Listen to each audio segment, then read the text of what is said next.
తమిళ star hero Tamilaga Vettri Kazhagam party అధినేత Vijay DMK ప్రభుత్వంపై తీవ్ర విమర్శలు చేశారు. 10th ఇంటర్లో మెరుగైన ఫలితాలు సాధించిన విద్యార్థులకు టీవీకే పార్టీ తరపున ఆర్థిక సాయం అందించారు. చెన్నైలోని తిరువన్మయూరులో జరిగిన ఈ కార్యక్రమంలో వేలాది మంది విద్యార్థులు పాల్గొన్నారు. ఇదే వేదికపై విద్యార్థులకు నటుడు విజయ్ సందేశం ఇచ్చారు. రాష్ట్రంలో డ్రగ్స్ మాఫియా రాజ్యమేలుతోందని, దీన్ని అరికట్టడంలో ప్రభుత్వం పూర్తిగా విఫలమైందని మండిపడ్డారు. మాదక ద్రవ్యాలను నియంత్రించేందుకు స్టాలిన్ సర్కార్ ఏ ప్రయత్నం చేయలేదని ఆరోపించారు. తమిళనాడులో డ్రగ్స్ వాడకం ఎక్కువైందని, ఒక పేరెంట్గా, రాజకీయ పార్టీ నాయకుడిగా తాను దీని గురించి భయపడుతున్నానని తెలిపారు. యువతను డ్రగ్స్ నుంచి రక్షించడం ప్రభుత్వ కర్తవ్యమని విజయ్ పేర్కొన్నారు. తమిళనాడు రాష్ట్రంలో మంచి నాయకులు రావాల్సిన అవసరం ఉందని చెప్పారు.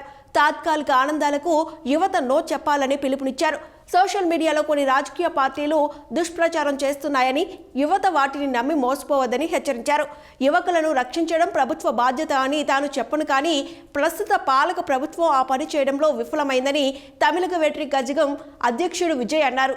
డిఎంకే ప్రభుత్వంపై విజయ్ విమర్శలు చేయడం ఇదే మొదటిసారి. 2026 తమిళనాడు అసెంబ్లీ ఎన్నికల్లో విజయ్ పార్టీ తమిళగ వెట్రి కజగం కూడా పోటీ చేయనుంది. ఆయన తన రాజకీయ ప్రస్థానాన్ని మొదలు పెట్టాలని యోచిస్తున్న తరుణంలో ఈ వ్యాఖ్యలు చేయడం ప్రాధాన్యత సంతరించుకుంది.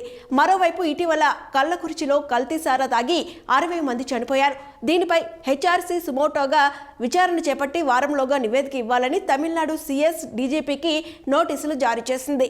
ప్రస్తుతం కల్తీ సారా బాధితులు చాలా మంది ఆసుపత్రుల్లో చికిత్స పొందుతున్నారు. తలపతి విజయ్ విద్యా పురస్కార ప్రధానోత్సవంలో విజయ్ స్టాలిన్ సర్కార్ టార్గెట్గా విమర్శలు చేయడం తమిళనాడు రాజకీయాల్లో సంచలనంగా మారింది.